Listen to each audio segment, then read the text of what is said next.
How's it going, everyone? This is Kevin. Today I want to bring along with me to see how much your footage can be affected by stacking your diffusion filter and a variable ND filter. So let's jump right into it.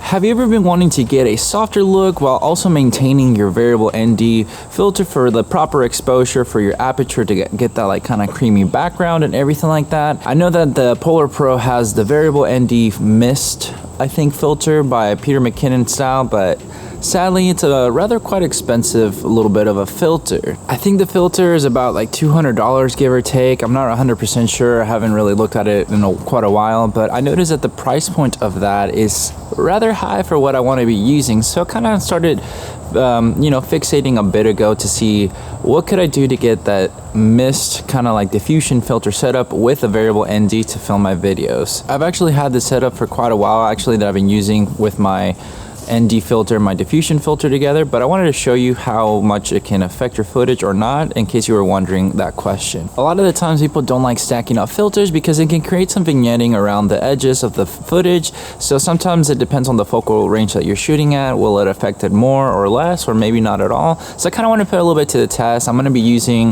the Tamron 20mm lens that I usually use for vlogging as well for myself, or my 28-75 when it comes down to if I'm bringing one lens and I want to shoot a little bit different a focal range of length. That's something that I want to just kind of put it to the test to see what it affects and what it doesn't affect at all. That way, if you're kind of wondering that you want to do this method, you can see the focal lengths that it might affect it. It might not be very noticeable at all. Maybe you'll be able to fix it in post, who knows? But I've been using it for quite a while, and I use it mainly for like whenever I'm shooting like these kind of talking heads and everything like that of setups when I'm on the go, just because I like the softer look as well with the diffusion filter and my ND together. So without further ado, let's get to filming a bit of different focal lengths and see how much it affects it, and let's get to some results here for you guys to see if this is the right method for you. So basically this is a setup that I have with a 20mm lens, and this is what it looks like. Kind of holding my Sony A7iii to show you guys this way a little bit, but obviously it's a lot wider. I don't know if you can tell in the edges how it looks so far. I'll have to kind of view it in a bit and let you know in a second, but yeah, that's basically the setup that I've been using right here. Let me focus it over here as well for you guys. So I want to show you a little bit of how I stack them up, but this is kind of the setup I usually use if I want to just have one lens for vlogging and then have my other camera for the photos.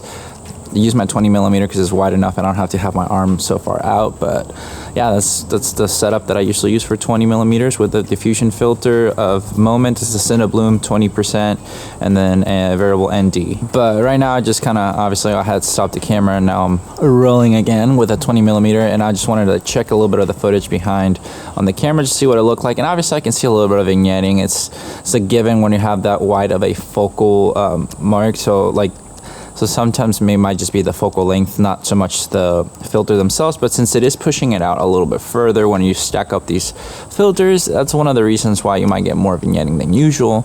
But overall, it's still, for me, very usable because I use it all the time. So it doesn't really matter to me if it's a little bit of vignetting. It's not that big of a deal to me. So we're going to move on to the 28mm focal length, and then the 35, 50, and 75 of the 28-75 Tamron, and that way you can kind of see a little bit of different focal lengths and then go from there. And another thing that obviously with this one, before I continue on with the different focal lengths, obviously I have a bigger size thread on this lens. It's an 82mm when it should have been a 67.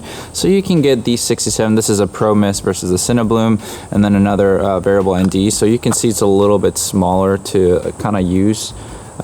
Basically to keep it just more condensed down. So I'll put it on my Sony A7iii real quick. That way you kind of see what it would be like. So that's the stacking of it, and then just put it on the lens. So if I have it on my like 20mm lens, this is pretty much just how much more it gives you of let me focus it a little bit better. So this is what it'll just kind of look like. It's not that bad of a deal. So there you go. I mean, it's the 82mm thread size is a little bit bigger, so that's just what I wanted to clarify a little bit. But they're going to give you about the same result, in all honesty. But as I've been saying, this is basically the 28mm with both filters, so you've kind of been seeing that one since the start of the video. So I'm going to move on to the 35mm focal length and see how much vignetting there is. And there you go, 35mm right about here. So that shows you what it looks like. So we're gonna move on to the 50mm and then the 75. This is at 50mm, so I don't know how much vignetting there is so far, but this is just showing you, and then I'll kind of obviously give you more of my thoughts after I review it a little bit. But just kind of, you know, like pretending like I'm just talking and having like a normal video shoot that I would do.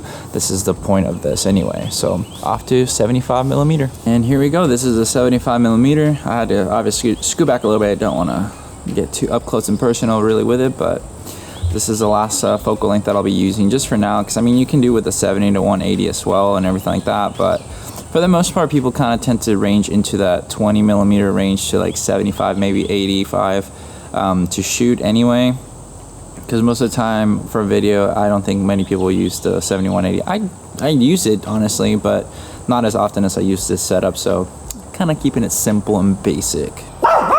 I knew that was coming.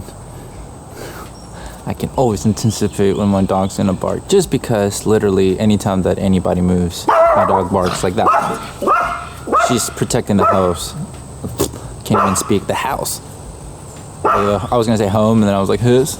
So after reviewing the footage, really, I didn't really notice much of the vignetting, in all honesty, when it came down to the footage review and everything like that. So I think this is like a very effective method in my eyes, and that's why I've been using it. I didn't feel like dropping like 200, 250 or whatever for the Peter Polar Pro variable ND with mist or whatever, just because mainly it doesn't make sense to me financially to spend that much money on it, because I want to have my variable ND anyway, and then my diffusion focus. If I want to use one or the other, I can, or if I want to make them both, I can do that too, and not really lose that much quality at all with the vignetting or anything like that. So don't get caught up with that. I mean, I love Peter McKinnon in a sense. I like his stuff, but obviously everybody makes their money their own way. I mean, that's great to have it, but for me, for the price point as a videographer and like photographer and doing these videos, I didn't really couldn't justify the price point for that. I mean, this setup alone is probably maybe $100, maybe 120 on the worst case scenario. I can't remember how much I got my ND filter for, but it's not even an expensive one, and it does the job just fine.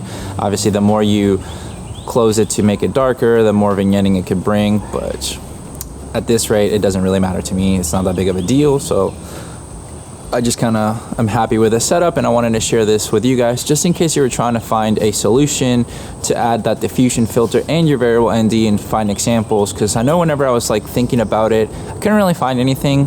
And I kind of even asked the question to Moment whenever I was like planning to buy when my wife had bought the Cinebloom for me for a Christmas gift. I even emailed them. I was like, hey, just have a quick question, like, can you stack the filter with it? Does it have the thread in front of it? And they're like, yes, it does. So if you want to stack it, you can. Just, it might do this, like the vignetting. And I was like, okay, well, let me test it out, because I was doing it a little bit with my homemade Pro Mist filter that I made, and it held its own. But since I was given that gifted to me, I was like, well, kind of want to have it all, making sure that it works like that. So that's why the point of this video was. So if you're trying to make some, you know, cost-effective decisions, this could be the solution for you. So make sure that you weigh your pros and cons to see what works best. This is just a solution that has worked for me and has been beneficial financially for the setup that I've been wanting to have, and hopefully it will be for you as well. But with all that said and done, guys, thank you so much for watching this video. Make sure to like and subscribe, share this video with a friend, and I'll catch you guys on the next one.